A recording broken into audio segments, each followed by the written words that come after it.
Buenos días. Good morning.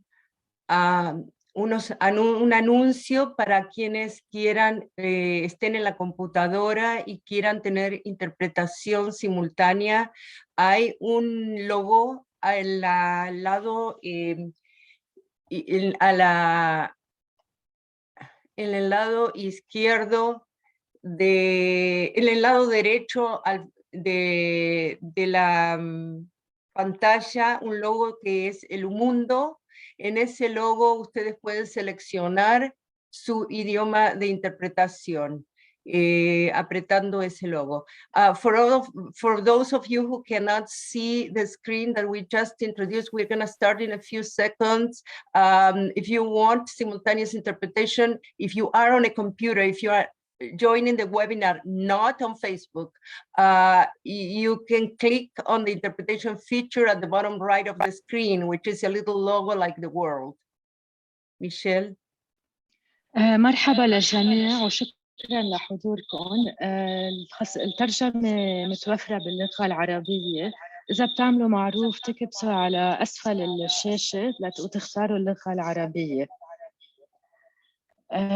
Bonjour tout le monde. Pour l'interprétation, cliquez sur la fonction d'interprétation en bas à droite de l'écran et sélectionnez la langue préférée. Merci bien.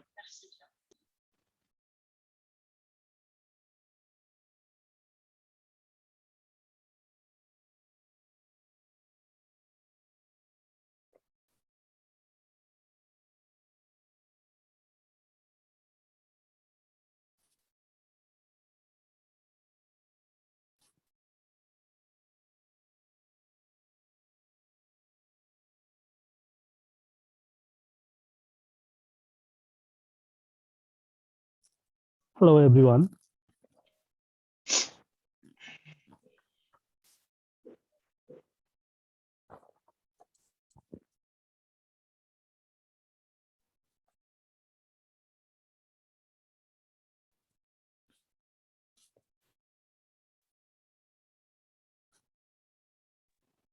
Ram, can you please open your, yes. Hello, everyone. Good morning, good afternoon, and good evening to all. First of all, I welcome all founding members of INOVAS, our partners, supporters, media, and all participants. It's a very proud moment and historic event to announce and launch our network, INOVAS, globally together with your presence. This event lasts for 90 minutes, and I kindly request you all to stay with us to show your solidarity and learn more about the network and our founding members. Let me share our agenda today. I will open the event and show a video animation about INOVAS immediately after my opening remarks. Invite our partner Impunity Was on behalf of NGOs and representative of Ministry of Foreign Affairs of the Netherlands on behalf of donors and international community. And then our co-founder Alicia will show a video again, and we'll start a panel discussion by founding members, following by questions and answers. We'll launch our website at the end and close the session today. We, founding members of INOVAS, are victims, survivors, and activists from all continents. Today, we are here from Argentina, Colombia, Guatemala, South Africa, DRC, Tunisia, Syria, Lebanon, Morocco, and Nepal, myself from Nepal. We felt that we need a true representation and existence of international platforms that occupy their space in the policy making and justice processes. We found met at different times and places since many years and had series of exchanges and agreed on shared vision to representing an international voice for victims and survivors and their movements, to empowering the entire movement for justice worldwide. The group agreed on a single vision. So the INOVAS was born, and then where we exist today.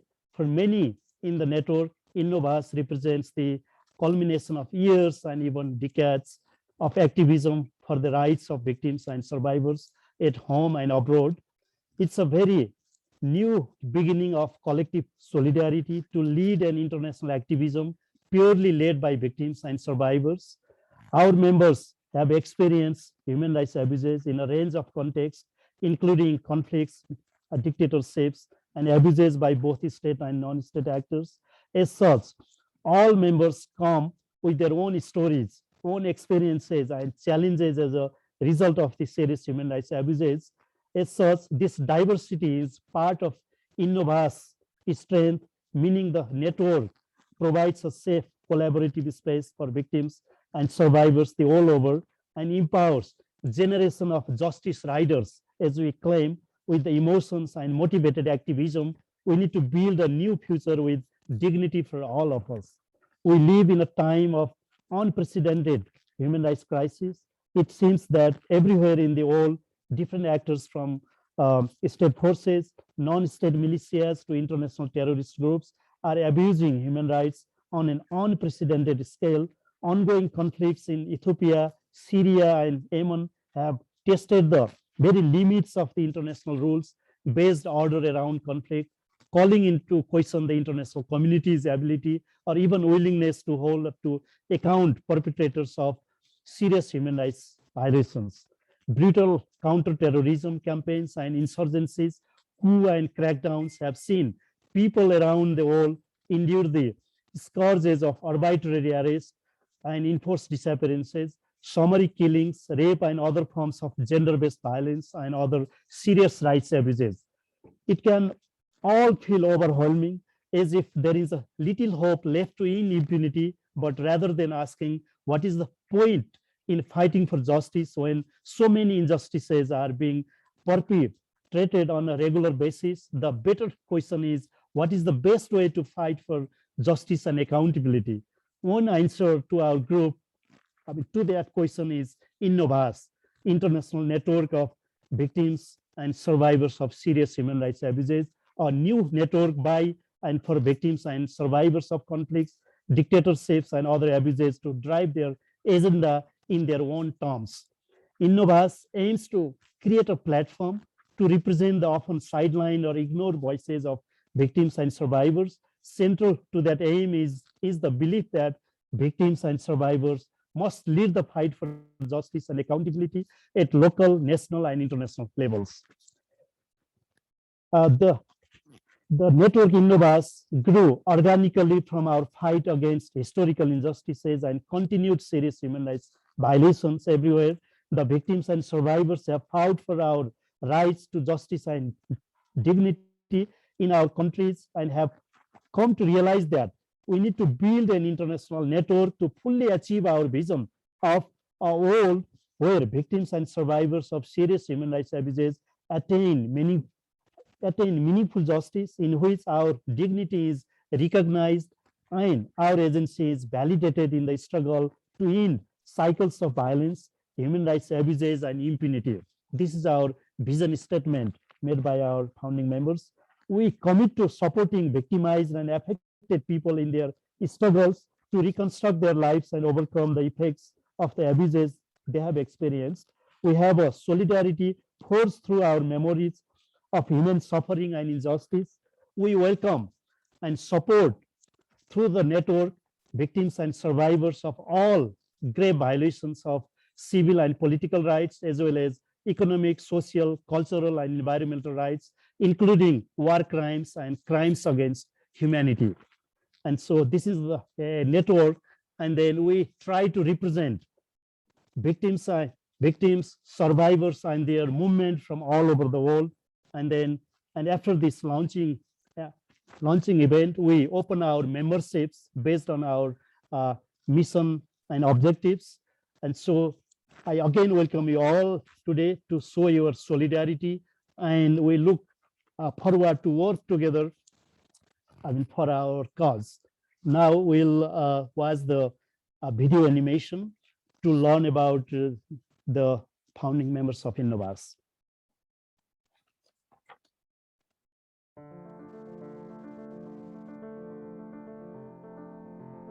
It was by coincidence that Karim Abdesalim and Ram Kumar Bandari met at a transitional justice conference in 2014. From Tunisia and Nepal, neither of the two activists had a common language, but they shared a belief in the power of victims and survivors of human rights abuses. Over time, the two kept in touch, translating one another's messages online and becoming fast friends.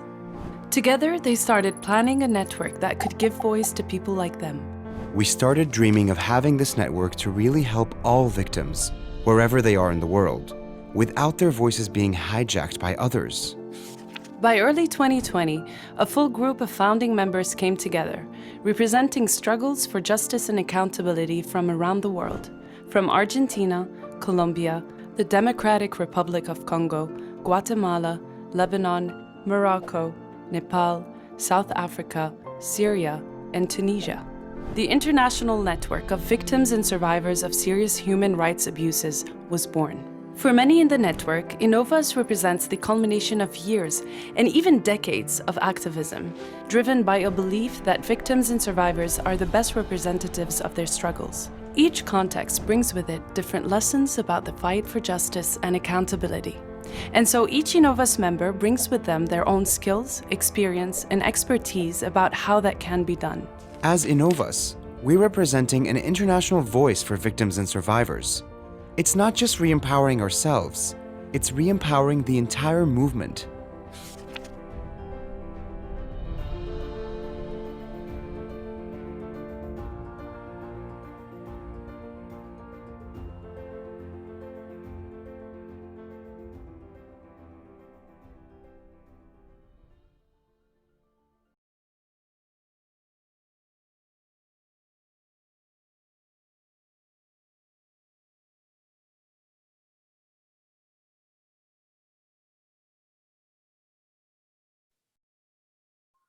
I think this is me now going next.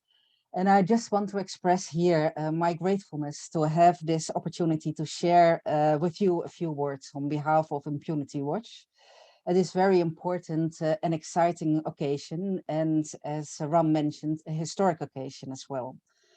And I want to start by congratulating the founding members with their enormous courage and also the enormous efforts they have displayed in creating INOVAS. And in my view, INOVAS is a necessary and also hopeful initiative. And I think it also fills a very important gap. So we just saw the little video, and I think what is very clear from that video is that if we talk about meaningful justice for victims, that this can only be achieved with the full participation of victims and survivors.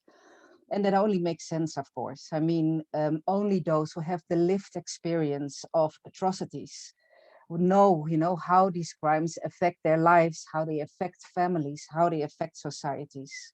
And so it is really the victims and the survivors who are best placed to tell us, what meaningful justice means to them, to victims, and what priority should be to help victims deal with the consequences of violence, but also to pick up their lives again and have societies move forward.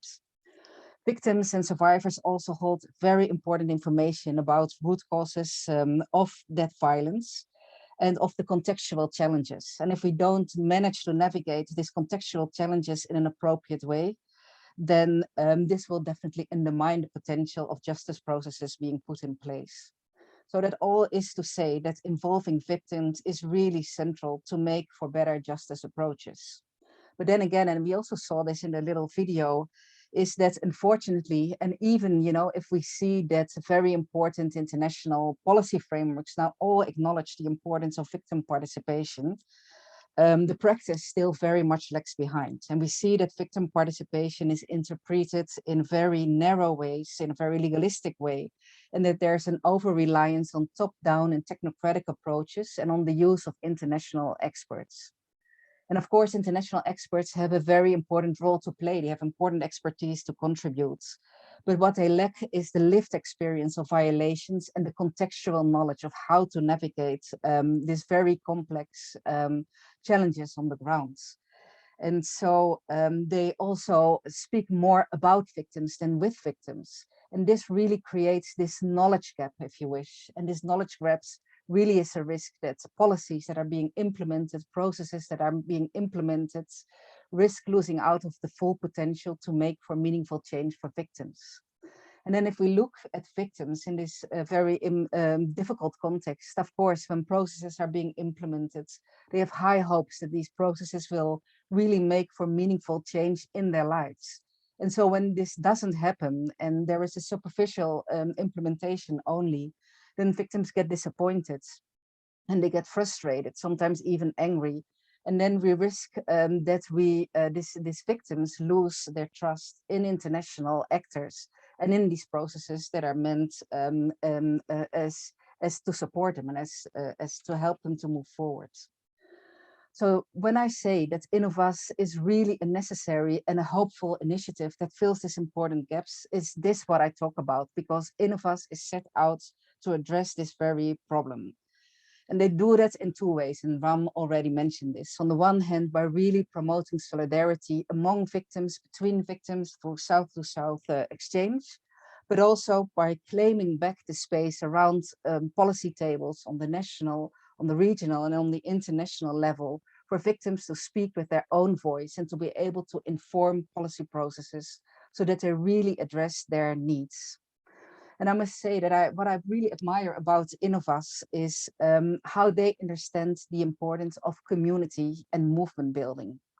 I mean, we all know that one voice alone might not be sufficient to really make an impact, to be heard on those policy levels. But by pooling voices together, by having victims unite around a unified policy goal from different parts and contexts of the world, then that perhaps is a much better way to help victims' voice resonate and make a contribution. And we see, you know, for example, in the environmental movement or in the Black Lives Matter movement, how really bringing victims together, or by bringing voices together and by really promoting movement building, that it's really possible to put very important, controversial, sensitive issues on the agenda. I also very much admire the courage of INOVAS to have engaged in platform building. And it sounds so easy, right? I mean, platform building, but if you want to do it well, it's really a lot of work and hard work. So we've seen INOVAS, and we've been privileged to have been working with them over these past 2 years to work hard to establish common ground for this network to succeed, to work together to define a political agenda that works for everyone, and to really take care of representation and inclusivity within the network from an intersectional and gender perspective as well. And of course, you know, building a movement comes with huge practical challenges. And look at this network that unites victims from so many countries and so many contexts. It involves language barriers, it involves cultural barriers. It is people who have suffered unspeakable horrors and who are in marginalized positions. So for them to have rallied together to create INOVAS from this deep belief that victims have a right to justice, that they need justice, I think is a huge achievement and only has made INOVAS much stronger. And finally, I want to say that when we talk about movement building, then of course we talk about political action. Ram and the little film also mentioned that. And this political action is to really achieve meaningful change. And this means that if we talk about change, it's not just enough that we get a place around the policy tables and that we have an opportunity to sit there, but it's really how can we move forward together to change the parameters of how this discussion is being held. And that means that we cannot only speak about the consequences of violence and how we deal with them. That would be perhaps a band-aid solution. We really need to move and look at the root causes of what makes violence occur, what feeds atrocities. And there we're speaking about powerful economic and political systems that drive structural inequality, that drive injustice. And only by challenging and uprooting these structural root causes, we're able to really move forward towards enabling change to happen. And this means that sometimes we need to ask the uncomfortable questions, the bold questions that also relate to us on a global level. I mean, why is it possible that it's so difficult to resolve structural injustice? Or how is it possible that more money goes to militarization, for example, than goes to peace building or to dealing with justice? So I really think that INOVAS is one of these networks that can help, raise these questions and make the debate sharper and change the parameters. So to finalize, I want to say that Impunity Watch is an international organization, and we strongly believe in bottom-up approaches. We fundamentally share the values and the goals of INOVAS, and we've been really privileged to work with them from the inception as equal partners. I think, INOVAS is starting a movement, a victims movement, which has a very important voice to say. And as Impunity Watch, we're very committed to work with them, to help them grow this movement. And we're looking forward, to over the coming years, to help them open policy spaces on the national, on the regional and international levels. And I really hope that everyone who is listening here will join this solidarity, will join this movement, because only that way, we'll be able to change the parameters and we're able to move forward to really making a meaningful change in the life of people who have suffered so much inequality. Thanks a lot.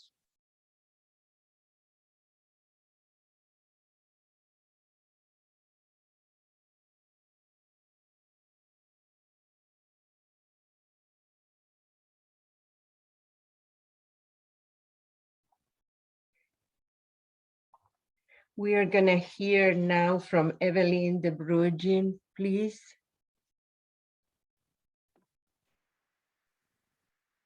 Hi, good morning, good afternoon, and good evening to everyone here.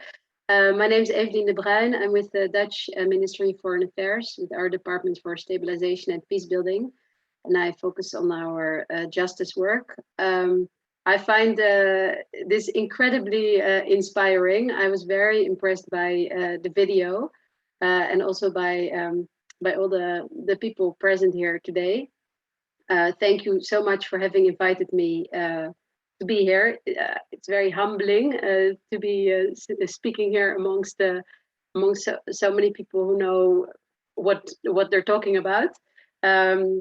So yeah, it's an honor to be introduced to such a rich and important network. I really appreciate INOVAS' efforts, and in particular, of course, its founders in bringing together such an impressive gathering of speakers and participants from all corners of the world.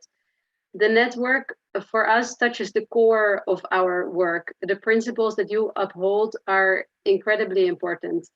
An approach where those affected are in the driver's seat of change. As the Netherlands, we strongly believe in a focus on people-centered access to justice. For us, it means that people's justice needs should be central. Needs of men, women, youth, vulnerable populations are all different and require specific attention. Understanding these specific needs and listening to people, to how these needs can be addressed, should be the starting point. All too often, we focus too much only on strengthening institutions or establishing top-down formal mechanisms. And for this reason, as the Netherlands, we strongly advocate to put people at the center of discussions. And we particularly welcome initiatives such as the creation of this network and our partnership with Impunity Watch and other organizations on this. In our strategy in the Netherlands, we focus on those furthest behind, including children, women, IDPs, refugees, and victims of massive human rights violations. Too long, justice systems have been serving the few rather than the many. And these groups often face structural injustices that have to be addressed. Here, we believe we can learn a lot from all partners and participants of the INOVAS network.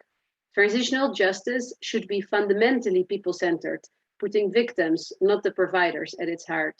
Victims and their needs should determine how the search for truth is carried out, how and by whom perpetrators are brought to justice, the type and size of reparations, and how measures can be developed to prevent further violations.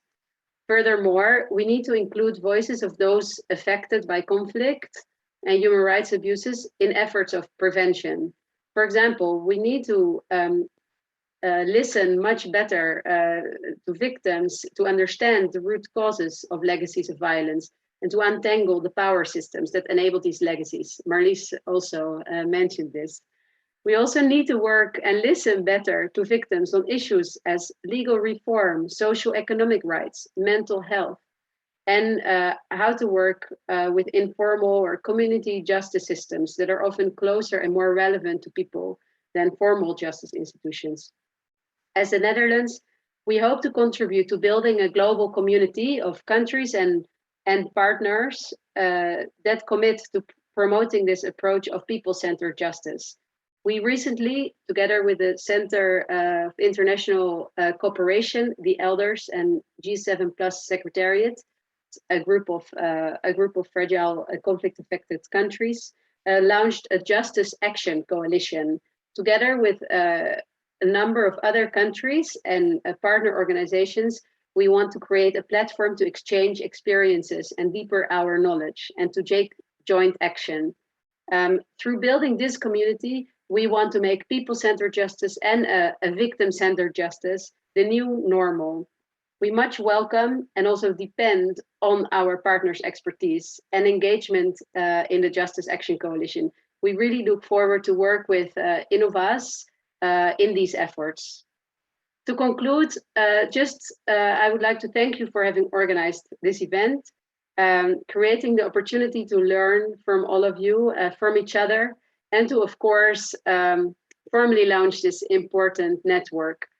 I congratulate you on what you have achieved in already setting up the network, which is very promising for the future. So looking forward to the discussion today and also working with you in the future. Thank you. Mil gracias mil gracias, Evelyn De Bruyn, mil gracias, Marlies Tapper, por todo el apoyo brindado, sin el cual en estos tiempos de pandemia no hubiéramos podido construir los puentes del lenguaje que nos permitieron convertir este sueño, INOVAS, en realidad, y como dice Evelyn, en la nueva normalidad, que los sobrevivientes y las víctimas tengamos una participación directa en todos los procesos que nos conciernen. Y gracias infinitas a nuestras y nuestros intérpretes que hoy nos posibilitan esta conexión. Bienvenidos a todas y todos. Es muy emotivo ver que nos acompañan sobrevivientes de todos los puntos cardinales. Les presentaré en un video a quienes creamos la organización y luego hablarán en un panel que moderaré junto a Ram Bandari, quien preside INOVAS. Después del panel responderemos a las preguntas de ustedes que pueden enviarnos por medio de preguntas y respuestas en el Zoom. Si están viendo por Facebook, no existe esta posibilidad, pero accederemos a las preguntas después y las responderemos. Vamos a ver el video, por favor.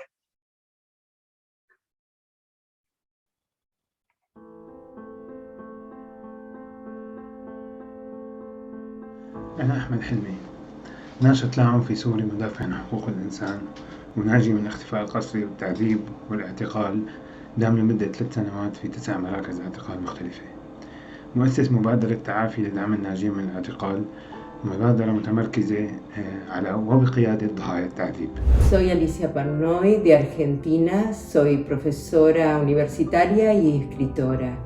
Pasé 3 años detenida desaparecida y después presa política de la dictadura militar genocida que gobernó mi país desde 1976. Je m'appelle Anne-Marie Buhoro, je viens du Congo. Je suis aussi victime de violations des droits humains. Mi nombre es Antonio Leiva, soy de Argentina. Fui prisionero político de la última dictadura militar y luego forzado al exilio. Yo soy Daisy Patricia Carabalí, soy una mujer afrodescendiente, víctima del conflicto armado, lideresa y defensora de derechos humanos. Llevo aproximadamente 17 años trabajando a favor de las víctimas de este conflicto armado en Colombia. أنا فاطمة البويه من المغرب. اعتقلت واختطفت في سنة 1977 وقضيت 7 أشهر في الاختطاف ثم حكمت ب5 سنوات. كريم عبد السليم من تونس. سجين سياسي سابق وضحية ناجي من التعذيب. رئيس جمعية العدالة ورد الاعتبار في تونس عن حركة الضحايا، باحث ونشط في حركة الضحايا. Me llamo Miguel Itzep, indígena maya quiché de Guatemala, coordinador del Movimiento Nacional de Víctimas Caniltinamit, defensor de los derechos humanos y especialmente el derecho de las víctimas y sobrevivientes de graves violaciones a los derechos humanos cometidos por el Estado de Guatemala durante los 36 años del conflicto armado interno. I'm Ram Bandari from Nepal, a victim and survivor of the 10 years armed conflict. I am a founder of network of families of the disappeared. ودار حيواني خطف زوجي عدنان من بيتنا ببيروت سنة 82 قدام عيوني وعيون ولادنا. بعدها أسست لجنة أهالي المخطوفين والمفقودين بلبنان. حاليا أعيد عضو بالهيئة الوطنية الرسمية اللي تشكلت للكشف عن مصير المفقودين. Nuestras voces deben de ser escuchadas. Las víctimas y los sobrevivientes tenemos que participar en el proceso de lograr justicia. Nos voix doivent être entendues. हाम्रो आवाज सुनिनै पर्छ. أصواتنا لازم تنسمع. يجب شمل الضحايا والناجين من انتهاكات حقوق الإنسان في عمليات تحقيق العدالة.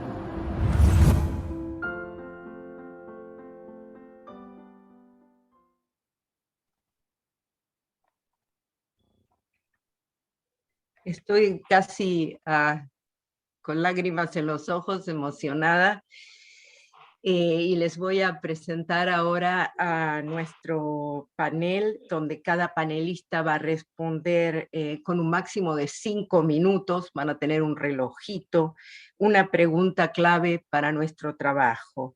En conjunto elaboramos las preguntas, podemos poner a los panelistas en pantalla ya a todos, por favor, a todos los miembros fundadores, por favor, pueden habilitar sus videos para que podamos poner rostros a estos sobrevivientes que vimos en el video. Muchísimas gracias. Elaboramos, vamos a moderar con Ram, como les decía, una pregunta cada uno. Elaboramos la pregunta, ¿qué es para ti la justicia? ¿Puedes darnos un ejemplo de la forma en que como sobrevivientes superamos obstáculos para lograr esa justicia? Entonces tenemos primero a Karim, que nos va a responder esta pregunta. Karim.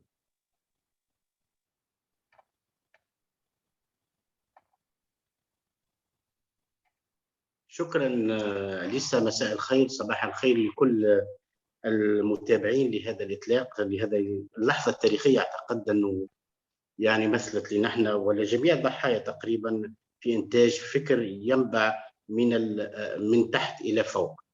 نتوجه بشكر الخاص جدا لأمبيتي واتش وإلى الخارجية الهولندية التي آمنت بهذه الأفكار واستطاعت أن تجمعنا على هذه المشروع. وليس غريب على هولندا هذا الكرم باعتبارها تاريخيا كانت مهد كل الأفكار الجديدة من مدارس فلاسفة ومن مدارس فنانين. وليس غريب على هولندا المساعدة والدروس الرائعة التي قرأنا عنها في مساندة ضحايا النازية، واليوم تفتح أبوابها إلى كل ضحايا العالم. شكري الخاص للمنظمة أمبوندي واتش وللخارجية الهولندية والدولة الهولندية التي تبنت هذه الفكرة الجديدة.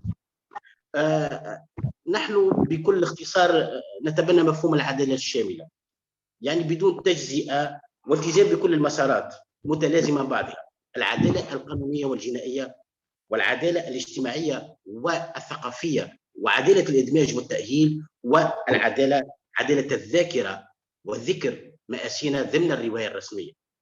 نعتقد أن كل مسارات العدالة الانتقالية من بدايتها إلى اليوم، وإحنا اليوم تجتمع معنا تقريب امتداد تاريخي من بداية التجربة من أواسط السبعينات مع التجربة الأرجنتينية إلى التجربة الأيقونة في جنوب أفريقيا مع التجربة المغربية وعدة تجارب أخرى. نجتمع في هذا السياق التاريخي وهذا الزخم التاريخي من أجل إعلاء صوتنا، لاعتبار أنه هذه الخيبات التي تراكمت نحاول أن نعبر عنها بشكل راقي ضمن مشروع يعبر على أصواتنا بشكل أصلي بدون وكالة ولا وساطة. ونقول أنه تسمت كل المسارات الانتقالية أو مسارات ما بعد النزاع بالانتقال السياسي فقط، وأهملت حقوق الضحايا وجعلتهم يتوهون لسنوات إلى اليوم تقريبا ضمن المسارات المتقاطعة والمختلفة والمتوازنة سواء القانونية أو غيرها السياسية. وفي الحقيقة يعني ظل هذا مطلب العدالة بعيد جدا عن مجموعات وأقليات الضحايا الذين مورس عليهم الانتهاكات. وهذا ما جعل هذه القفزات على الحقوق الأصلية، جعل الوضع السياسي العام في مراحل هذه البلدان التي عاشت مراحل انتقالية أو ما بعد النزاع مراحل هشة وضعيفة ولا تتمتع ببناء أصلي أساسي كبير جدا، وجعلها غير مضمونة وعرضة إلى الانتكاس من جديد، لاعتبار أن البارود الاجتماعي الذي قامت عليه هذه النزاعات لم تفكك وهو قابل للاشتعال والالتهاب من جديد في أي فترة. إنوفاس هي صرخة الضمير أمام صانعي القرارات والسياسات وقيادات الرأي في العالم الكل وأصحاب التأثير في العالم الكل، أن هذا التراكم الكمي لمجموع الامتداد التاريخي من الخيبات وعبر عنه بصوت أصلي. كما قلت لسنا متلقين خدمة أو مستهلكي برامج بقدر ما نكون نحن كضحايا جزء أساسي في بناء السلم الاجتماعي والسلم الدائم المستقر والغير وقتي. نعتقد أنه إنوفاس كذلك صرخت ذاكرة إلى حد الآن لم يقع الاعتراف بها تقريبا في أغلب المسارات المحلية والإقليمية والدولية لحساب منفعة السياسيين أكثر منه حقوق وذاكرة هؤلاء التي تمثل شكل من أشكال الوعي العالمي وجراحات التي يجب أن نواجهها بشكل شجاع وصريح. إذا عرفنا أن العدالة هي حالة انتصاف، نعتقد من الضرورة القصوى أن يكون علينا مضيا بتبني هذه المفهوم الشامل للعدالة بمساراته المتجمعة، وهي المسار القانوني والمسار الاجتماعي الثقافي والاقتصادي مسار الذاكرة، وهي جزء من باب للعدالة الحقيقية. نعتقد أنه اليوم وبشكل أساسي قطعنا خطوة نحو الطريق الصحيح، ونعتقد أنه اليوم بدأ يعني صوت الضحايا كما قلت ليس كمجرد يعني استدعاء من أجل أخذ صورة والإيهام بأنه التغيير يحترم حقوق الإنسان بقدر ما هي أفكار حقيقية وبرامج لبناء السلم وضمانات، خاصة ضمانات عدم التكرار. نعتقد أنه وجودنا المتنوع من العالم ومن المسارات التاريخية المختلفة أكبر تعبير على هذه الخيبة التي نريد أن نعبر عنها بشكل واعي ومؤسس وثقافي وجميل جدا. كما قلت أن التجربة نحن امتداد تاريخي لهذه الانتكاسات، من بداية التجربة مع أليسا وصاحبة كتاب لابتيتي كول الذي كان يعبر على فظاعة الاختفاء القسري اللي صار في الأرجنتين. معنا ماري جوري أيضا أكبر رئيسة شبكة كلومالي التي ما زالت إلى اليوم تتعرض إلى التضييقات والتهديدات من مرتكبي الجرائم الميز العنصري، وما زالت الضحايا هم ضحايا. معنا التجربة المغربية وفاطمة إلى حد الآن هناك تراجعات في حرية التعبير والمعتقد داخل المغرب، وما زلنا نعاني من مشاكل اجتماعية في الريف المغربي. نعتقد أن التجربة التونسية التي أغلقت أبوابها أخيرا وإلى حد الآن سقطت في هوة عدم مرغبة القرار السياسي في تفعيل هذه المقررات، يبقى الضحايا هم الضحايا على الامتداد التاريخي. اليوم نجتمع ضمن فكر موحد وصوت واحد يعبر عنه بشكل أصلي بعيدا على مصلحة ونفعية راسم السياسات وأصحاب المصلحة السياسية وأصحاب المنفعة المباشرة. شكرا.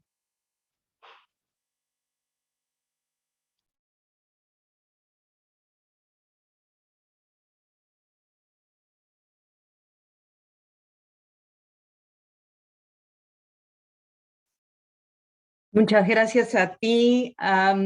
Ahora nos vamos a escuchar a Wadad. Wadad, tienes la palabra. Muchísimas gracias. Sorry, Tenemos un Alicia, Wadad's internet connection is down. She will be up in a bit. Ok, entonces, bien, escuchamos a Ahmad. Hay un pequeño relojito allí, participantes, para que sepan que son 5 minutos. Muchísimas gracias, Ahmad. Responderá la misma pregunta sobre qué es para ti la justicia y si puedes darnos un ejemplo de cómo, como sobrevivientes, superamos obstáculos para lograr esa justicia. Thank you, Alicia, and thank you everyone for attending this important event. And the question is not really easy, but for me, the change, the justice for me is a very wide perspective. And for me to say it in only 2 words is a change in the system and guarantees of non-repetition.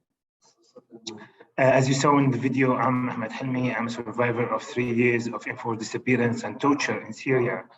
And I've lost those 3 years out of my life. Many Syrians still losing their days and their years inside those horrible detention facilities and the death camps under the Syrian authorities controlled detention facilities and other actors in Syria.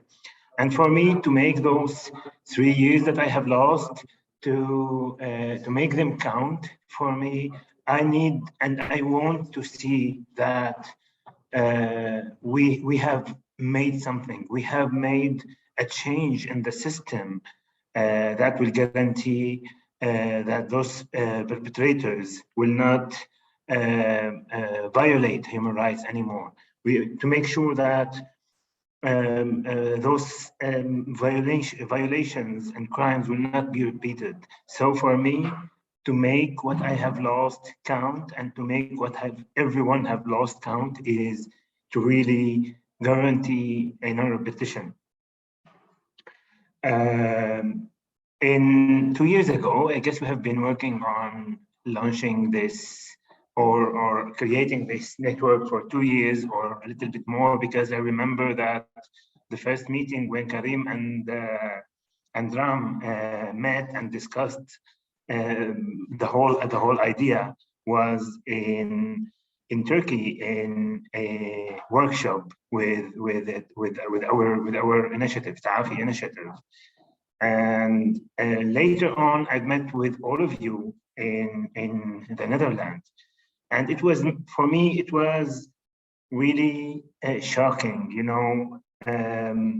I remember Miguel coming to me and putting his hand over my shoulder and saying, you have a long road to cross, and we hope you will make the change, because I am the youngest member of INOVAS, and everyone in INOVAS, of the founding members, for me was a mentors. You know, when Miguel came to me and he told me that you might have better chance to change the world more than us, it was a reality. We hope that with this network and with this collective work, we can do the change we want to see in the world. And you know, this is extremely powerful, and I'm not talking only about theory, I'm also talking about practice. In the past 2 years, the Syrian Victim Organization, 5 leading victim organizations and family associations have came together to work to fight impunity, to work for justice and accountability. And in the past year only, we have achieved a lot. We have influenced many UN resolutions. We have raised the momentum about the issue of enforced disappearance and torture in Syria to the highest. And this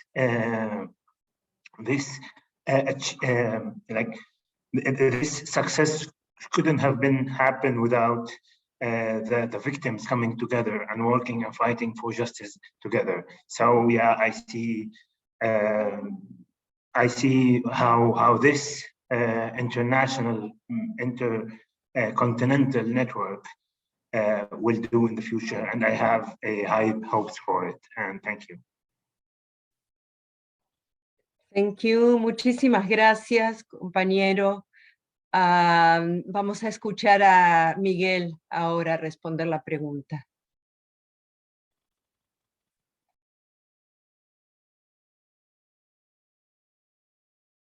Buenas noches y buenas tardes para todos y todas.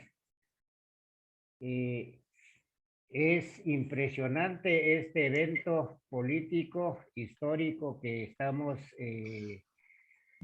participando y también presenciando, ¿verdad? Creo que ese es muy histórico y esto marca para las nuevas generaciones una luz, un camino para que ellos mismos pueden seguir las huellas. Para mí la justicia es que los estados, los sistemas que cometieron las graves violaciones a los derechos humanos en contra de sus pueblos, en contra de la población, reconozcan esa responsabilidad. Creo que esto es lo más importante, no solamente reconocer el derecho de las víctimas que fueron violados, sino también superar las causas que originaron estos conflictos y que redundó en graves violaciones a los derechos humanos. Creo que ese es el punto clave. Para las víctimas, nosotros seguimos las batallas porque en nuestros propios países los gobiernos reconocen el derecho de las víctimas, pero también que hagan justicia, digamos, en favor de las víctimas. El segundo momento y clave, creo yo, para lograr el camino de la justicia es justamente la unidad de los pueblos, unidad de los sobrevivientes, que crea solidaridad.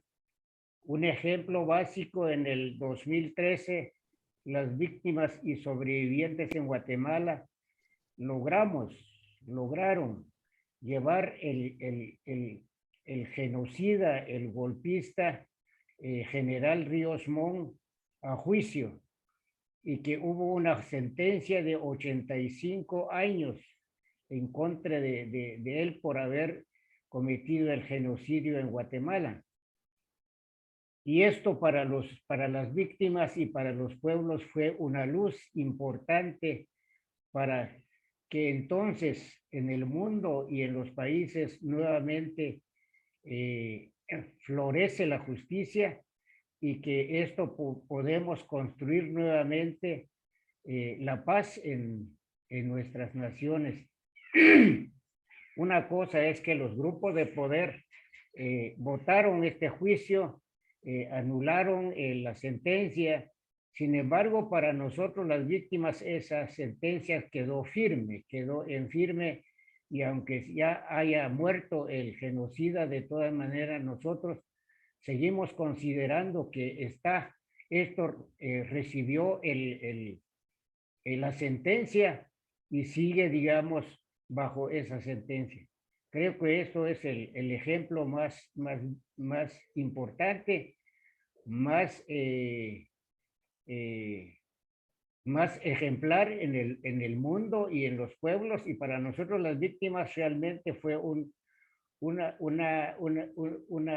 proceso en el cual vimos que la justicia está, digamos, actuando en favor de las víctimas y romper con eso la impunidad. Creo que lo que creo importante es que este proceso no se puede sostener, la lucha por la justicia, si no la sociedad reconoce el derecho de las víctimas, reconoce la necesidad de la justicia. Porque solo las víctimas y sobrevivientes y el resto de la comunidad nacional e internacional no apoyan, no acompañan, yo creo que esto no va a tener muchos avances. En el caso guatemalteco tenemos el problema de que frente al avance de la justicia penal en contra de los que cometieron el genocidio, los crímenes de lesa humanidad nuevamente han cooptado el Estado. Entonces hay una justicia regresiva en Guatemala. Nuevamente se pone en riesgo la vida de las víctimas, los testigos y los sobrevivientes. Entonces esto para nosotros es muy importante que la sociedad en general también reconozca y apoya estas luchas de los sobrevivientes en el mundo. En segundo lugar, la comunidad internacional, los gobiernos democráticos en el mundo también deben de reconocer este derecho. Deben de reconocer esta necesidad del acompañamiento, porque este es un camino, no solamente es un camino difícil, sino es un camino largo. Entonces, esto es lo más importante y creo que el llamado acá es que también la actual generación, la nueva generación, sí debe de involucrar en estos procesos, es parte de una línea de acción de nosotros como sobrevivientes y víctimas para que la memoria histórica no claudica y que esto sirva realmente para cimentar, digamos, la construcción de la paz y la democracia en el mundo. Así que un llamado a todos y estamos muy contentos y aquí estamos listos para seguir la batalla y ojalá con esta solidaridad hoy, en esta fecha, también se sigue dando a lo largo de todo el camino a recorrer. Muchas gracias. Muchísimas gracias, compañero. Usted es siempre una inspiración. Les recuerdo al público que si tienen preguntas para los participantes, las pueden escribir donde dice Q y A, preguntas y respuestas, y nosotros al final de este pequeño panel, de este corto panel que va a durar unos 15 minutos más, haremos esas preguntas a los participantes. Entonces, les invito a escribir sus preguntas, enviarnos sus preguntas si es que están en el Zoom. Si es que están en Facebook, pueden escribirlas y las responderemos después, porque tenemos acceso a este programa después. Wadad, ¿estás con nosotros? ¿Estás ya con interpretación o todavía no para responder esta pregunta? Parece Wadad tiene un inconveniente técnico. Wadad. Bien, vamos a regresar a esta compañera después, pero ahora vamos a hacer la pregunta 2 que seleccionamos. ¿Cómo puede INOVAS, nuestra organización, ayudar a vencer un desafío corriente, un desafío de estos momentos en materia de derechos humanos? Y vamos a escuchar a Patricia primero responder esa pregunta. Daisy, Patricia, estamos escuchándote. Buen día a todas y todos. ¿Me escuchan bien? Qué pena con ustedes, estoy viajando aún. Voy a salir de la capital de Colombia y entonces ando ya en un vehículo. Bueno, quiero saludarles primero a todos, todas y todos. Agradecerle a los donantes por permitirnos, digamos, estar hoy acá, seguir creciendo en la red INOVAS, que como su nombre lo dice, lo que queremos es cambiar precisamente ese trabajo que se está haciendo en el mundo, pero sobre todo cambiar la historia de violencia, de violaciones, de infracciones a los derechos humanos, el derecho internacional humanitario. ¿Cómo considero yo, es la pregunta, ¿no?, que penaliza? ¿Cómo considero yo que podríamos contribuir a la defensa, ¿sí?, de los derechos humanos.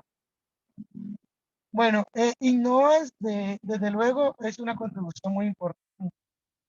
Y consideramos que organizaciones INOVAS tienen que seguir creciendo en el mundo entero para seguir defendiendo y reclamando la garantía de los derechos humanos para todos, la inclusión, luego a las víctimas en todos los planes y proyectos, en todos los planes de desarrollo en el mundo y en las políticas públicas, que seamos realmente el centro, o sea, que sí se vea reflejado en todos los gobiernos, en todos los estados, esta política de víctimas, que apoye de manera efectiva a las víctimas y contribuya para salir de esa categoría. ¿Sí? Yo les decía que en Colombia ya nos denominamos sobrevivientes.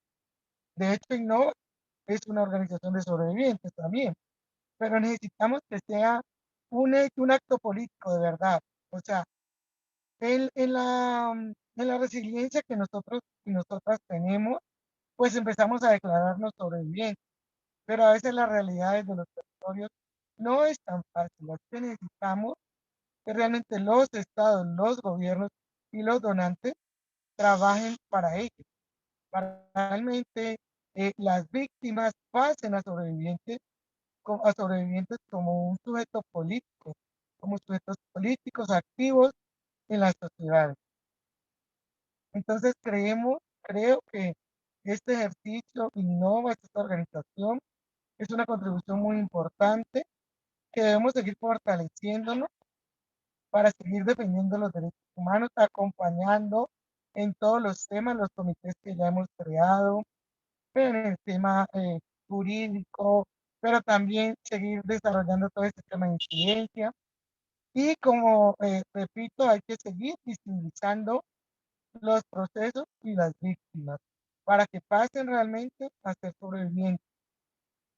Y bueno, el compromiso, desde luego necesitamos un compromiso real de los estados, de los gobiernos, como repito, de que se incluya de verdad en los planes y políticas de gobierno este tema tan importante de víctimas que quieren organizar. Muchas gracias. No sé cómo estuve de tiempo. Perfecto, muchísimas gracias, Patricia, excelente. Es un ejemplo, realmente, Patricia, siempre en movimiento y es lo que nos da fuerzas para seguir Bueno, adelante con quiero su robar capacidad. para salir también a otras organizaciones que de Colombia se han conectado a Redobé, que es la red también de organizaciones defensoras de derechos humanos del norte del Cauca, a la Asociación de Víctimas, Renacer Siglo XXI, a Paz Colombia, a COMAT, a Renacer, bueno, a todas las organizaciones a las que le enviamos la invitación y creemos que están conectados. Seguiremos trabajando en INOVAS con este gran equipo. Saludar a mis compañeros y mandarles un abrazo muy fuerte, porque sé que somos unos luchadores y unas dignos representantes de los sobrevivientes. Entonces, agradecerles y mandarles un abrazo muy fuerte. Chao, chao. Mil gracias, Patricia. Patricia acaba de mencionar a las otras organizaciones que están participando, que están escuchándonos y están asistiendo a este evento. Vamos a conectarnos. También hablamos de los comités que hemos formado. Vamos a conectarnos con ustedes para invitarles a ser miembros de esta organización INOVAS. Así que pronto les llegarán invitaciones para que se unan a nosotros y podamos crecer de esta manera. Antonio, ¿puedes responder entonces ahora a la pregunta de cómo puede INOVAS ayudar a vencer un desafío actual en materia de derechos humanos? Antonio, estás en el aire. Sí. Bueno, voy a tratar de ser breve para que podamos usar los minutos. Yo creo que una de las cosas es lo que estamos haciendo ahora es el principio, es una de las herramientas, no es la única ni la principal, pero es una de las herramientas, o sea, juntarnos, organizarnos, expandirnos. Estoy de acuerdo con lo que dijo Karim, una de nuestras fuerzas es la diversidad. En la medida que ampliemos, que podamos ampliar más este movimiento, que se sume más organizaciones, más gente, más víctimas o familiares, de ahí vamos a sacar la información y la forma de ver cómo poder ayudar en los conflictos. O sea, es buscar, fundamentalmente es el compromiso de la sociedad, pero va a ser la forma de acercarnos a la zona de los conflictos y ver qué es lo que está pasando, y basándonos en nuestra experiencia, en la experiencia de todos nosotros en conjunto, creo yo que va a ser la mejor forma de tratar de resolver. Las ideas, lo han expuesto todo, la idea de lo que es para nosotros la justicia, más o menos, está definida. Falta empezar a trabajar y movernos con acciones concretas. Y en la medida que el movimiento vaya creciendo, eso va a ser mucho más importante y mucho más influyente. Tenemos que tratar de seguir ampliando para que la potencia de nuestras voces sea cada vez más fuerte. Muchísimas gracias, Antonio. Vamos a ir a Fatna ahora. Fatna, ¿estás conectada y podrías responder esta pregunta, por favor?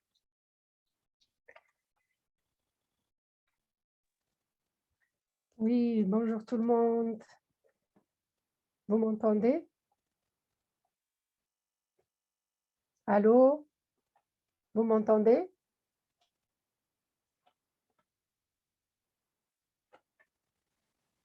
D'accord. C'est un moment fort pour moi. C'est un moment historique qui me redonne de l'espoir dans la justice transitionnelle. Parce que, oui, un jour, j'ai connu la justice transitionnelle. J'ai vécu un processus de justice transitionnelle dans mon pays, au Maroc, mais que je considère avorté.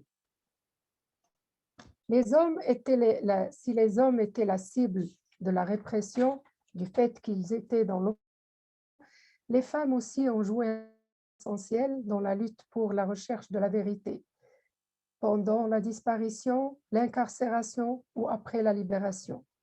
Elles ont aussi participé à la création d'un espace de droits humains. Au Maroc, avant, ce n'était pas possible. Avec les familles des détenus, les premiers pas ont été faits, et surtout par les femmes. Elles ont créé ces espaces, d'abord en s'organisant en tant que famille de détenus, en rédigeant des tracts ou des mémorandums pour la vérité ou pour la libération des leurs. Elles sont devenues la cible aussi de la répression. Nous gardons toujours en souvenir et en mémoire des moments forts de sitting de ces femmes analphabètes où des mamans, des sœurs ou des épouses ont investi une mosquée et ont crié « Dieu est grand, nos enfants sont en train de mourir ». C'était les premiers pas vers les ONG de défense des droits humains. Aujourd'hui, INOVAS, certes, peut jouer un rôle. Elle peut nous aider. C'est un espace où nous pouvons échanger ces expériences, où nous pouvons parler des acteurs de ce changement, parce que cette histoire n'est racontée nulle part, parce qu'il n'y a que l'histoire officielle. Et l'histoire officielle, nous savons qui l'écrit. Ce n'est pas les victimes, ce n'est pas les rescapés de la torture. INOVAS nous donne l'espace pour échanger nos expériences dans un cadre sûr et confiant. C'est un espace de plaidoyer où nous pouvons dépasser les limites. Parce que dans les ONG aussi de défense de droits humains, il y a les lignes rouges et il y a des limites. Donc, j'ai beaucoup d'espoir dans cet espace. J'ai beaucoup d'espoir dans notre intelligence collective. J'ai beaucoup d'espoir dans cette solidarité que nous sommes en train de tisser, malgré les différences, malgré la langue, malgré la distance et malgré Covid, qui ne nous a pas permis de se rencontrer directement. Je répète ce qu'a dit la directrice d'Impunity Watch. Nous devons être plusieurs pour clamer haut et fort et pour que notre voix soit entendue. Je remercie beaucoup le ministère des Affaires étrangères des Pays-Bas, avec qui nous travaillons dans les prisons, dans nos pays déjà, pour pouvoir avancer et pour pouvoir défendre les libertés individuelles. C'est notre grand allié. Et aujourd'hui, politiquement et mondialement, elle est notre alliée. Et c'est une fierté. Merci à Impunity Watch. Merci aux Pays-Bas et merci à tous ceux qui ont toujours le courage. Ils ont eu le courage d'être victimes et ils ont pu survivre. Et aujourd'hui, ils ont le devoir de mémoire, mais ils ont aussi le devoir de transmission. Et bravo pour ce courage, parce que continuer aujourd'hui n'est pas facile. Et continuer avec un autre courage, continuer pour moi, c'est un autre courage. Félicitations à nous tous. Et je suis très émue par la création de cet espace. Et je sais qu'il va aller plus loin. Merci. Gracias a ti por esas palabras con tanta fuerza. Vamos a escuchar ahora a Marjorie, que no pudo participar porque hay un momento de mucho trabajo muy intenso en Sudáfrica. No pudo participar del video, entonces Marjorie Jobson va a presentar primero, va a hablar un poquito de quién es ella y luego va a responder a esta pregunta de cómo enfrentar un desafío de derechos humanos desde INOVAS. Marge, te escuchamos. ¿Puedes habilitar tu cámara?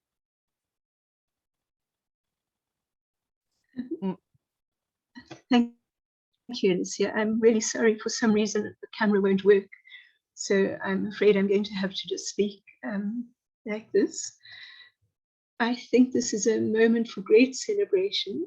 This has been an incredibly wonderful initiative over the past 2 years, and I'm extremely grateful to be part of this founding group and to all the people who put so much work into it, and Michelle, who's held a lot of the impetus for maintaining our connection. So today it's 25 years since our Truth Commission, and in many ways we haven't achieved what our Truth Commission set out to do. We have not at all re-established equality amongst the races in South Africa. This was a profoundly racial regime, which resulted in the most appalling inequalities in income and employment in the country. We are seeing the memorial of our last apartheid president take place on Sunday. A man who, despite apartheid being declared a crime against humanity, until the very end of his life, he was still denying that this was so, that it was a crime against humanity. It's a crime that has never yet been prosecuted. Apartheid is a crime. It's something that we still long to see happen. And one of the hardest things we live with is the fact that there were very generous things created for people who were in the apartheid government at the time of our transition. And those people have not lived into the generosity of what was offered to them. So today we sit with units that were part of what were largely death squads in this country who are still operating. We are sitting with people in the military, the intelligence, and in the police who come from the old regime. And so it can be understood why we've struggled to make any real progress in terms of prosecutions, and of course, hardly any progress in terms of reparations. And for us, the reparations agenda is the one that would begin to help change the economic situation of victims in this country, with more than half the population living below the poverty line, and the situation becoming even more desperate with the pandemic that we've been living through. And so what Kulumani has been doing is we've initiated a campaign for the next generation, the children of the survivors of apartheid, called Poverty Must Fall. And we're very grateful that government is starting to look at new innovative ways of investing directly in people who are contributing to community well-being on the ground. So we have nominated 1,000 people to be in our program called Social Employment, and they are all young people who have never had a chance. When we sit with them, most of them dropped out of school because the father disappeared and the mother died of HIV, and they dropped out of school to look after siblings. And there's this huge gap between the people who were in school and the people who had to leave school through no fault of their own, just by force of circumstances. So these are the things that we struggle with a lot. One of the problems we have is the families who have not had any resolution of what happened under apartheid. There are some 450 cases of the disappeared, and of those, just under 100 have been solved to date. We have just uncovered an archive of over 400 victims of the Sharpeville massacre that we never knew about. We only knew about the lives that were lost, but there were huge damage done to people, and they're still living with that damage. And so the work is continuing. It's very, very important to sustain the struggle for justice, and for justice for victims who really all over the world, as we've discovered, their voices are marginalized. So I celebrate today in the launch of this movement. And I think maybe one thing I should add is that where we are presently, Kulumani is supporting a whistleblowers movement. The whistleblowers are the people who are disclosing all the malfeasance that has gone on in our state-owned enterprises largely, and in corporations. You know, Kulumani was the leader of an international litigation against multinationals who were operating in South Africa under apartheid, and who made rich profits from it. And unfortunately, the United States changed the statute, the content of the statute, a statute that was more than 200 years old, so that our case could be eliminated from their courts after 14 years of struggle. And so today we are still getting people coming to us almost every day for help with the issues that relate to their working circumstances, the atrocities that happened. The agenda is not finished because there has been very, very little recognition of the majority of victims and survivors in South Africa. So this work, we're learning a lot from it. We are looking at how we humanize the transitional justice as it's been practiced all over the world. And I think that's really what our movement is about, is how to recognize and acknowledge and help heal. This country has probably one of the greatest burdens of collective trauma, ancestral trauma, collective trauma from the time of colonialism and the atrocities that were done there. And so I think, like many other parts of this continent and other parts of the world, we are all on this journey to heal our people and to get justice for our people. So strength to INOVAS, and thank you to everybody who's been supporting the work. Thank you very much. Thank you, Marge, for your intervention and for your heroic work. Gracias por tu intervención y tu trabajo heroico allí en Sudáfrica. Ahora vamos a pasar a Wadad, que ha logrado conectarse. Wadad se encuentra en este momento en una conferencia muy importante. Va a responder Wadad a la primera pregunta. A la primera pregunta sobre qué es para ti la justicia. اوكي اولا تحياتي لكم جميعا.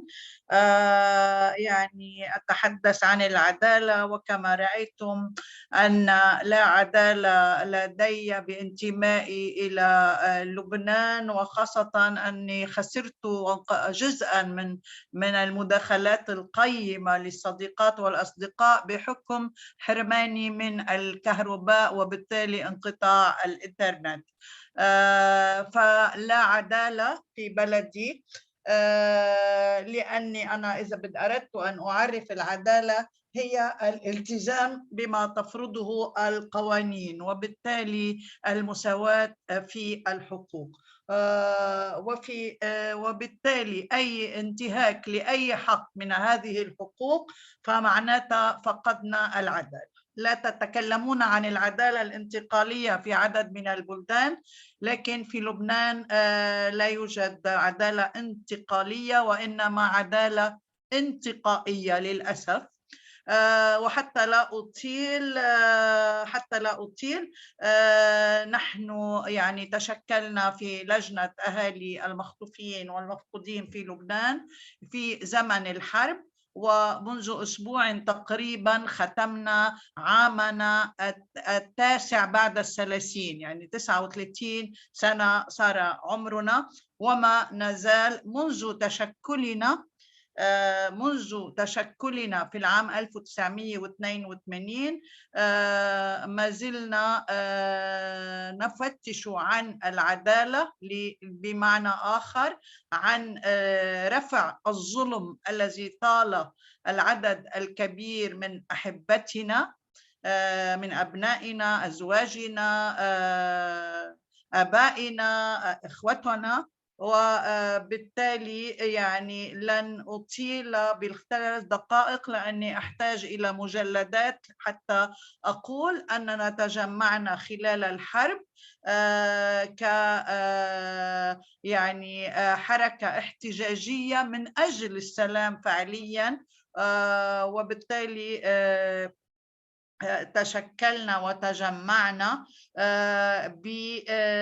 تشكلنا يعني أول ما يمكن أن أقوله بالمواجهة التي قمنا بها هي أن تشكلنا، أن وحدنا صفوفنا وتشكلنا طائفة عابرة للطوائف في بلد الاقتتال والانقسام الطائفي.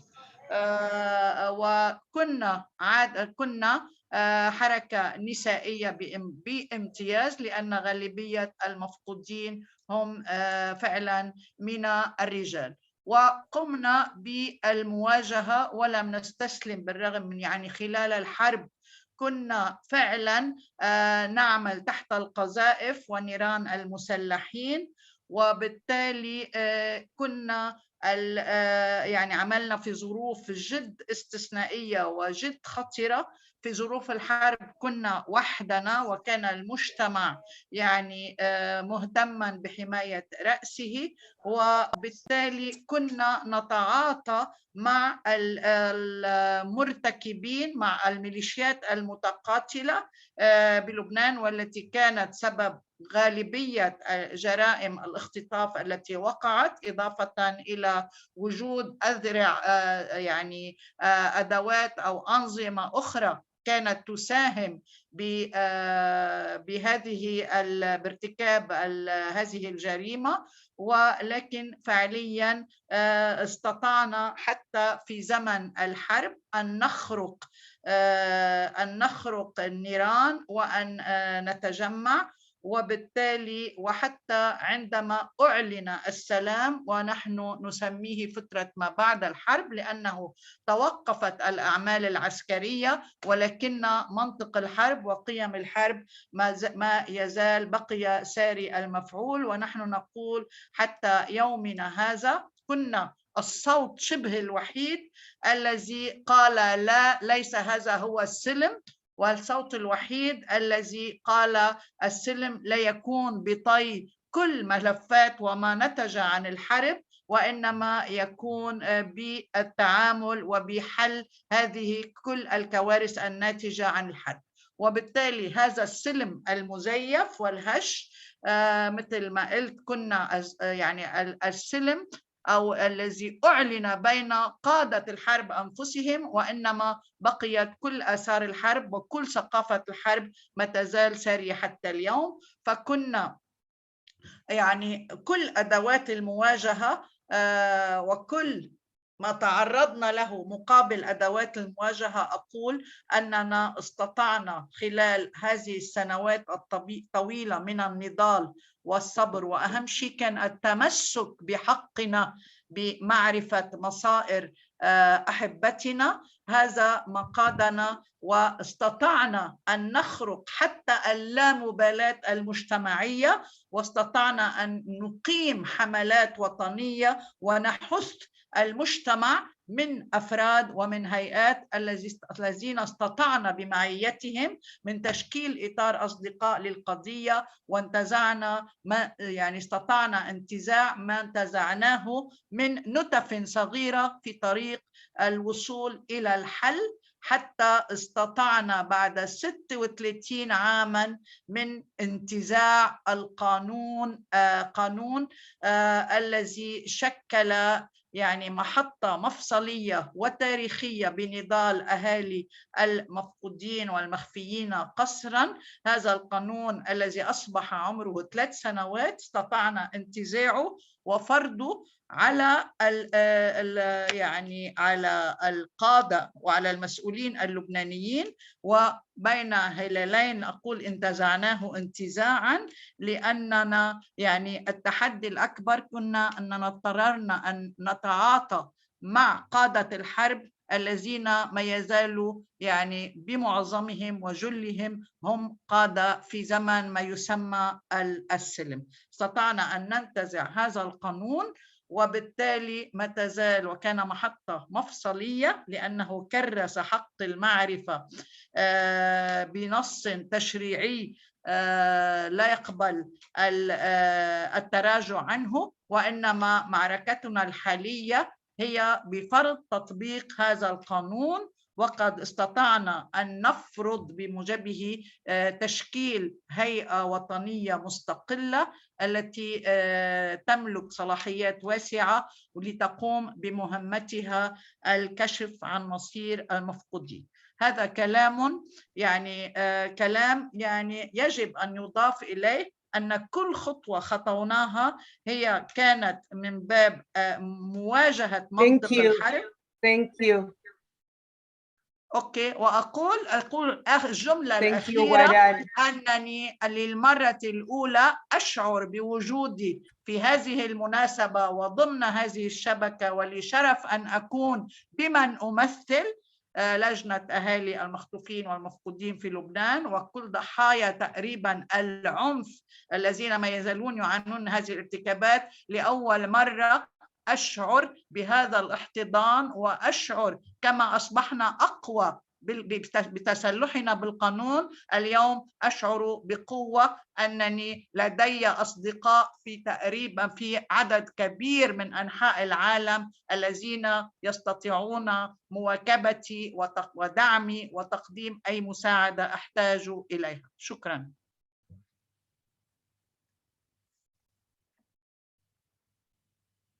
Thank you. When we first met, we thought we had been friends all our lives with Wadad. Bueno, vamos a pasar porque se nos acaba el tiempo.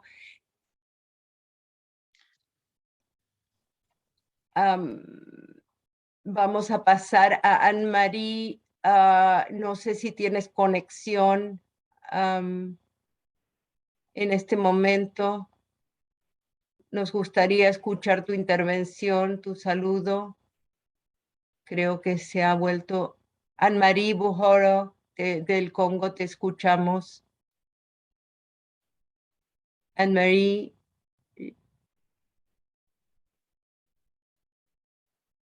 Parece que no ha vuelto a conectarse. Mientras tanto, por si Anne-Marie se conecta, en las preguntas que han puesto en el chat, veo una pregunta de María Tapia sobre quiénes componemos, qué somos INOVAS en términos, somos solamente sobrevivientes, y lo que pudieron escuchar cuando la escuchan a Wadad. Wadad es la compañera de un desaparecido, ella es familiar, es decir, el marco en el que nos reunimos no es solamente de quienes sufrimos las víctimas directas, sino por eso somos sobrevivientes. Anne-Marie, ¿estás conectada? Les règles portent également sur les survivances, genre de survivance.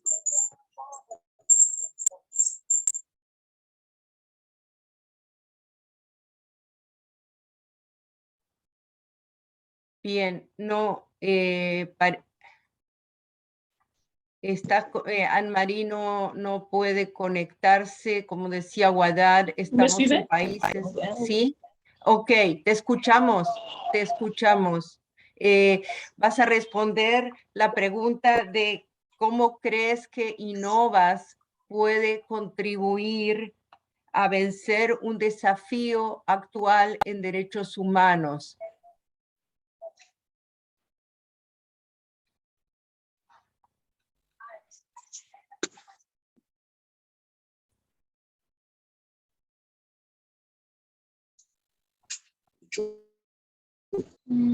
Selon moi, INOVAS va contribuer à faire entendre d'abord les voix de tous les victimes et survivants des violations des droits humains. INOVAS va se réunir aussi, réunir les efforts pour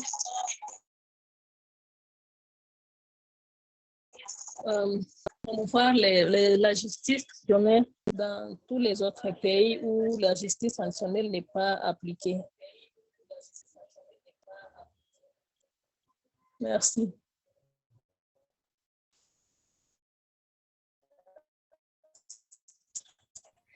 Bien, creo que ha sido una breve intervención, pero te agradecemos mucho tu participación. Anne-Marie va a organizar un foro a nivel regional también en su país, con las organizaciones de su país de derechos humanos, cosa que es mucho más factible que la comunicación internacional. Vamos a pasar ahora a las preguntas preguntas y respuestas. Tenemos una pregunta de Lisa Henry que vamos a responder. Y la pregunta que es para nuestros participantes, para nuestros miembros, la pregunta que vamos a responder dice, la voy a leer en inglés.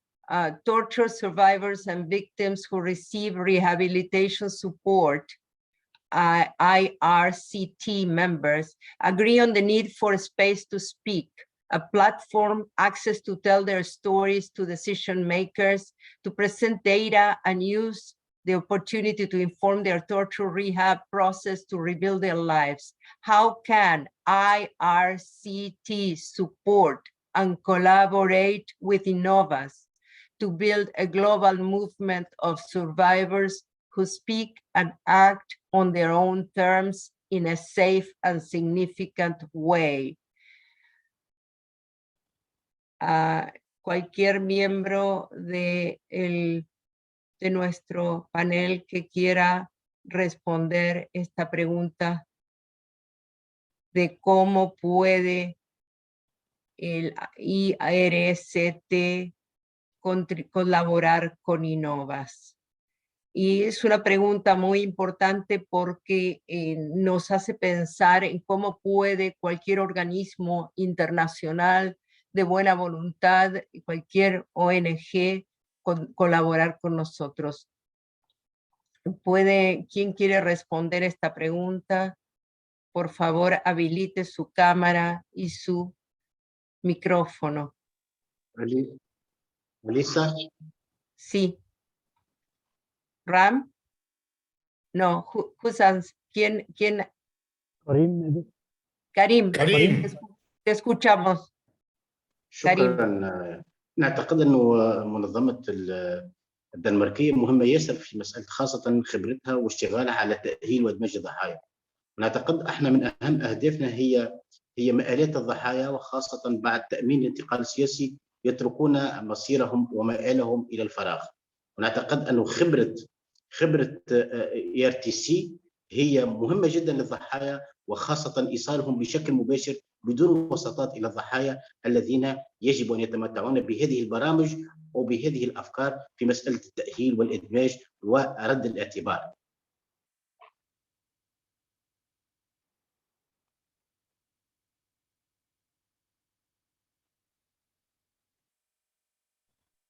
Muchísimas gracias. Seguimos conectados con IRCT.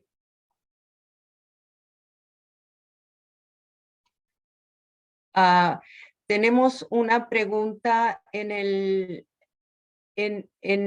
árabe, me la han traducido en el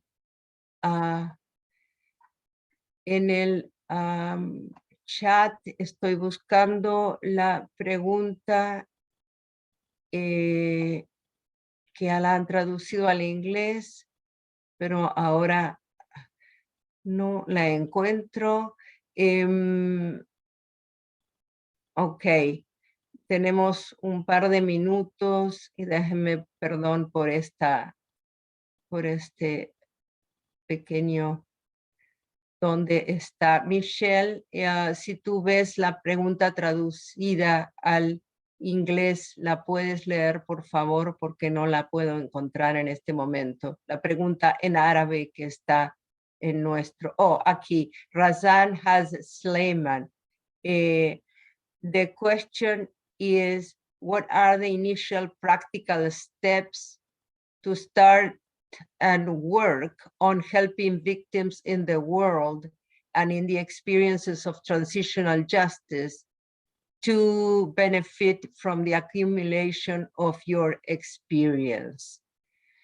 Está preguntando sobre los pasos iniciales, los pasos prácticos para comenzar el trabajo de ayudar a las víctimas y utilizar nuestras experiencias sobre la justicia transicional para aprender de nuestro conocimiento. ¿Quién quiere responder esta pregunta, que será la última que vamos a responder porque se nos acaba el tiempo?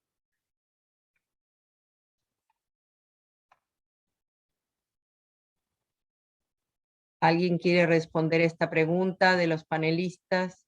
Hola, hola. Bueno. Sí, te escuchamos, Daisy. Patricia. No, estaba leyendo ahí que había otra pregunta, no sé si ya la respondieron, que había una persona que preguntaba cuál era el paraguas de INOVAS. Y solamente... Sí, pero puedes agregar. Sí, la respondí al principio, pero puedes agregar, por favor. Sí. Repítame, por favor, la otra pregunta, pero está en árabe. ¿Y puedo responder en español? La que Sí, claro. de hacer. Sí, claro. La pregunta es cuáles son los pasos prácticos para conectarse y aprender de nuestro conocimiento, sobre todo en temas de justicia transicional. Bueno, bueno, está muy buena esta pregunta. Bueno, en cuanto a la primera pregunta que Alicia estaba ahí en el chat, que la compañera Alicia ya respondió, efectivamente, INOVAS es una red que agrupa víctimas de todo tipo de hechos, ¿sí? de todo tipo de hechos victimizantes, como decíamos. Es una red diferente porque es de víctimas. O sea, todos aquí sabemos de qué estamos hablando. No necesitamos un manual, ni copiar de grandes experiencias, porque la experiencia la tenemos cada uno de nosotros y nosotras, porque somos víctimas directas, como tú lo acabas de decir ahora, de este conflicto armado en el mundo, ¿sí? Es una ventaja que, bueno, como decimos nosotros coloquialmente acá en Colombia, que es como el carnaval de Barranquilla, quien lo vive es quien lo goza. Entonces es exactamente lo mismo. Precisamente la idea de agruparnos es eso, porque sabemos lo que se siente, porque conocemos de esa realidad y es a la que queremos apostarle a transformar. Y lo hacemos de la mano de todos y todas ustedes, donantes de todos los países, víctimas de todos los países que ayudan a que se fortalezca también la organización. Y en ese mismo sentido, la segunda respuesta, diría yo, en el tema de la justicia transicional y todo lo que los conocimientos que hemos adquirido, pues claro que los queremos replicar, claro que queremos poder empoderar y enseñar a otros estados y a otros países, y por eso digamos que estamos atentos y atentas a ir hasta donde nos llamen, a ir colocando las experiencias que cada uno de nosotros y nosotras tenemos desde lo que hemos hecho hasta hoy para ser sobrevivientes. Entonces estamos dispuestos y dispuestas a poder compartir ese conocimiento, a poder apoyar más víctimas en el mundo, poner a disposición desde luego con todo el amor y el cariño y la solidaridad que nos caracteriza porque somos víctimas a cada uno de las personas, víctimas, países que lo necesiten, sin importar dónde sea. O sea, nosotros no tenemos barreras y no existen barreras para acompañar a las víctimas. Muchísimas gracias, Patricia. Y con esta nota tan positiva y de esperanza, vamos a dar por finalizado este panel, pero seguimos en contacto con todas y todos. Por favor, ahora Ram va a hacer el lanzamiento de nuestro sitio web y va nuestro director, nuestro presidente del board nos va a despedir. Muchísimas gracias. Thank you, Alicia. So it's a great moment to officially launch our website now. So soon our website goes online and then we can keep in touch through conversation, communication, and messages. So we are going online now.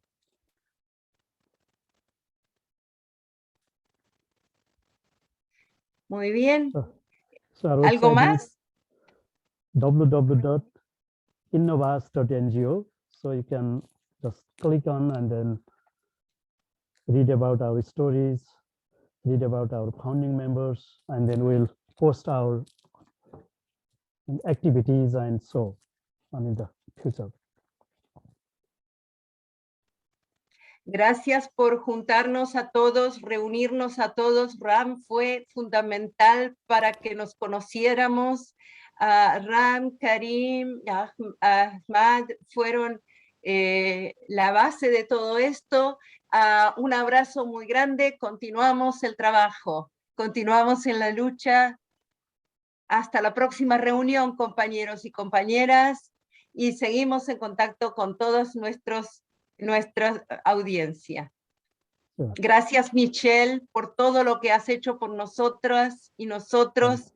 Michelle Bouchouvel fue instrumental también para que podamos seguir comunicadas. Un abrazo muy grande, mil gracias. Thank Adiós. you, Alicia. So we are at the end of this session today. So I will close the session with closing remarks.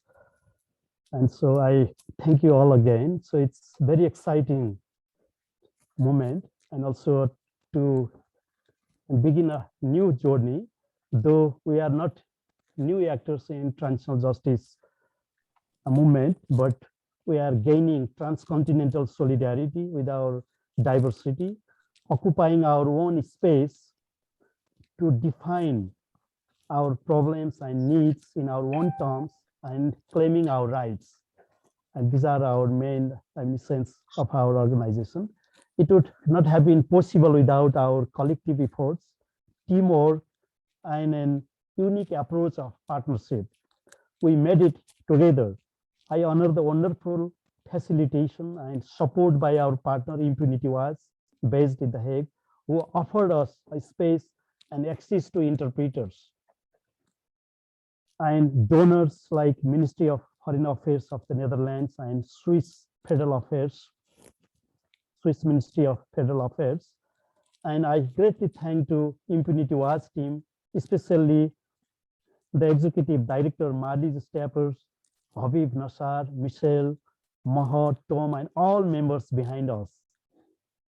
And we are looking for like-minded partners, technical support, and a real partnership for the agenda for future to collaborate with us. INOVAS seeks to change the perception of victims and survivors by working with key national, regional, and international bodies, but also by working alongside fellow individuals and organizations, supporting the work already being done on the ground, conducting advocacy to educate policymakers and political actors about transitional justice, transformative justice, victim participation, and the fight against impunity is just one step in a broader strategy to better involve victims and survivors in the pursuit of justice and accountability around the world. As such, the network INOVAS focuses on 5 key activities: advocacy, empowerment of victims and survivors, protection of activists, documentation, participatory research, and peer-to-peer exchange. These are our key areas. And our key theme is victims and survivors must be at the center of every justice processes. Despite the growing understanding that victims must be at the center of accountability and transitional justice efforts to ensure their long-term success, survivors' experiences demonstrate that their participation still remains limited. Victim participation has become something of a mantra in the mainstream conversation around transitional justice, but this has not always translated into concrete action, let alone results. INOVAS members strongly hold that transitional justice efforts should be rooted in local context, moving away from technocratic, top-down transitional justice processes and instead directly involving survivors seeking horizontal power structures. INOVAS as a global network can be a route to transform the current flawed system of transitional justice and flaws in the international law through creating their own space and political agency in all justice processes purely led by victims and survivors. At the heart of the network is the idea that victims and survivors should be at the center of justice and accountability efforts related to the abuses they themselves experience and endure. Although the idea of victim participation in transitional justice has gathered pace in recent years, too often these justice processes are technocratic and top-down, led by UN technocrats, NGOs, experts, and national policymakers. Available evidence suggests that this is less likely to succeed and less likely to provide just desired solution to the communities who themselves endured human rights violations. Victims and survivors know their struggles best because they have lived them, experienced them, suffered for them, and they know best how to remedy the crimes and committed against them. Therefore, INOVAS exists, and we represent our agenda for the future. Again, I thank you all for your active participation, support, and solidarity on behalf of INOVAS, and we look forward to collaborate and work together in the future. And here I close the session, and all the best for upcoming New Year's, and enjoy your time with your family. Thank you very much.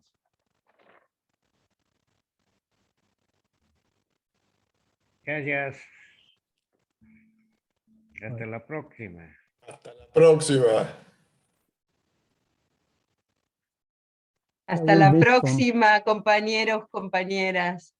Adiós.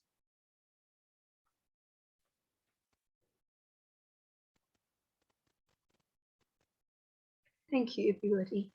It was very event. Thank you.